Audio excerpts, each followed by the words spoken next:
What is going on, my beautiful LARPers and LARPettes? Today we're going to go over the brand new Springfield Armory Hellcat Pro with a manual safety. This video is going to be extremely fast just because there's really only one thing that has changed between the Hellcat Pro with the manual safety and the original Hellcat Pro. And let's go over that really quick. So the Hellcat Pro with a manual safety has a manual safety. Now, thank you guys so much for sticking around. I appreciate you all. Love you all. Catch you in the next one. Just kidding, guys. So this video is still going to be pretty quick, but I'm just going to go over what I've liked about the Hellcat Pro and what I disliked about it after owning it since it's been released, the original Hellcat Pro. And sorry about this one. This one does not have an optic plate on it because I'm in the process of putting an optic on there. But I've seemed to lost the screws for that optic that I'm going to slap on there. So it is what it is. Once I find it, I'll put it on there. But for now, the Hellcat Pro with the manual safety just has been released, I think, at the time that I post this video. And there really is only one change, and I'll go over that one change, which is the manual safety, and let you know what I think about it. Now, before I get into all that, guys, I just want to go ahead and thank Springfield Armory for sending this Hellcat Pro out to me. They did not pay me for the review. They just sent the firearm out. They just pretty much asked me, hey, do you want to try one out with a manual safety? And I said, hey, why the heck not? Just because I don't own any compact guns with a manual safety, and I'll get into that a little bit later in the video. And also, really quick shout out to the channel sponsor, Atlantic Firearms. Thank you so much for supporting my YouTube endeavors and making these videos possible. So they are virtually identical in every way: sights, slide, optic cut, trigger, grip, magazines, all that stuff. The biggest difference you're going to see is the safety. This safety is literally the same exact safety that they put on their Hellcat Micro, the small little baby Hellcat. It is very tactile and it's very easy to flip up and down. I did not have a problem while shooting, disengaging that safety and getting to work, and the same goes for flipping that safety up. And it doesn't feel like it's gonna accidentally get knocked down whenever you have it in a holster.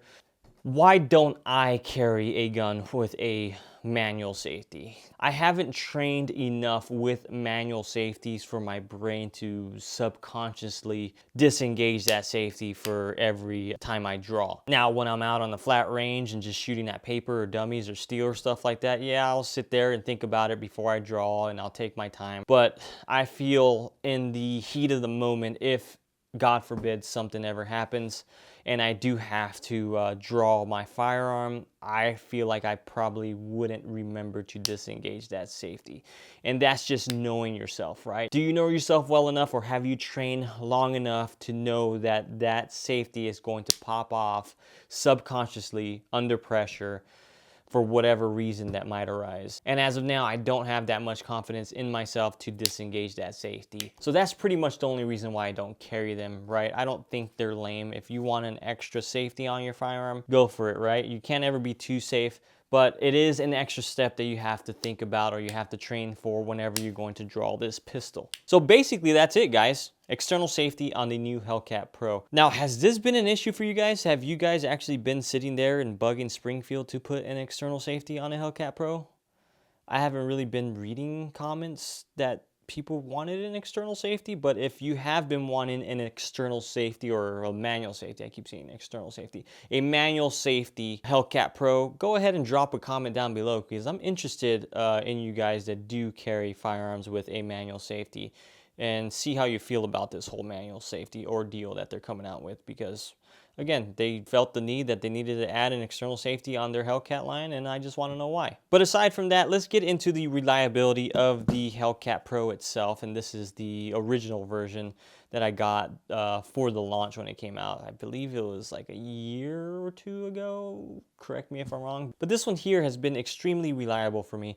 I shot maybe close to 2,000 rounds. Again, once I get past like 1,000, guys, I kind of just lose track, because I feel like, okay, once it's at 1,000, I feel like it might not have any malfunctions in the future. Some people like to go a lot further than that. I don't have enough ammo to just say, hey, I'm gonna shoot tens of thousands of rounds to one gun and go from there. But if it was my carry gun, I'd probably put a ton more rounds through this gun just to know that it's never gonna fail me through that. So those of you that have a lot more rounds through their Hellcats, go ahead and drop a comment down below on what round count you're around and let me know if you found anything wrong with it. But as of now, I do not have any problems whatsoever with this Hellcat while running it for the year or whatever I've had it. And this is just me taking it out every time I want to go around and plink around with it. So getting close to around probably 2,000 rounds, because I know that every time I put one of these Hellcats in my hand, I really enjoy shooting it. And this doesn't go for a lot of micro guns.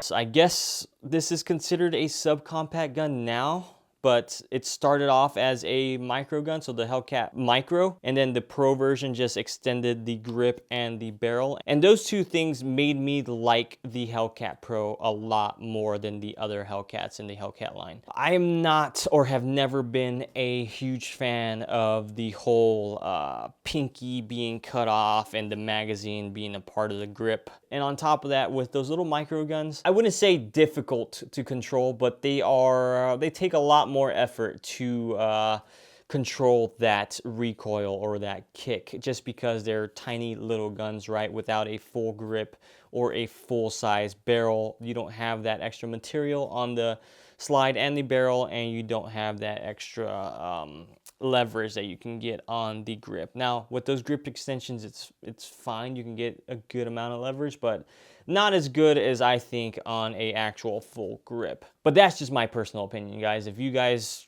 are completely fine shooting your micro guns, then more power to you. But for me, I'm kind of weaker than you guys out there, so I prefer the little bit larger gun. I just like the way this thing functions in terms of the recoil. I can get really good follow-up shots with this little one here. And I'll throw in a little bit of footage of me shooting this when I first got it and ran a couple drills with it, just to show you how I did basically the first time pulling it out of the box and not really shooting this ever. So I'm gonna work on some cadence here. 2, 2, 2, 2, 2, 2.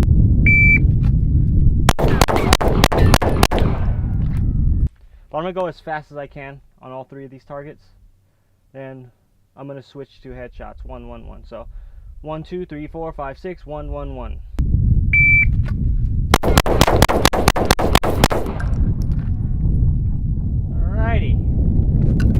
Alrighty, build drill time.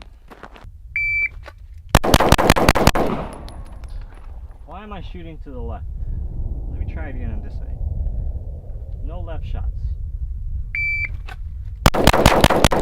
There you go. That was a 2.10. But aside from that, this does have one downside, and again, this is my personal opinion, guys. Everybody is going to be different in this aspect, but to me, the downside is the grip. The texture is really nice, but it is the profiling or the ergonomics of the grip that I'm not really too fond of. When I hold a different gun, like this X Macro here, that's rounded off all the way around, compared to the Hellcat, the Hellcat has a little bit more of a square profiling. So to me, it's not as comfortable as a Macro or a Glock 19 or something else that's more rounded off. I'm trying to let it grow on me, guys, but it's just when I hold my other guns and then I hold this one, it's kind of like, oh yeah, that's definitely more square than those ones there. Does it affect performance? No. If it's a gun that I gotta use, it's a gun I gotta use, and it's never going to affect the performance of how I shoot the firearm. It's just something that I'm nitpicking on, that I would want this to be a little bit more rounded off at the grip area. But again, everybody's hand is going to be different, guys. Those of you that identify as Minecraft characters are going to completely love this gun here, just because it's going to fit your hand perfectly. But there you have it, guys, the Hellcat Pro with the manual safety. Are you going to pick one up? Do you think the manual safety is worth purchasing over the non-manual safety version? Or if you already have a Hellcat, is there no point to picking one up? As of now, I would need a lot more reps behind a gun with a safety like this just to feel comfortable with carrying it. But thank you guys so much for sticking around. I appreciate you all, love you all, catch you in the next one.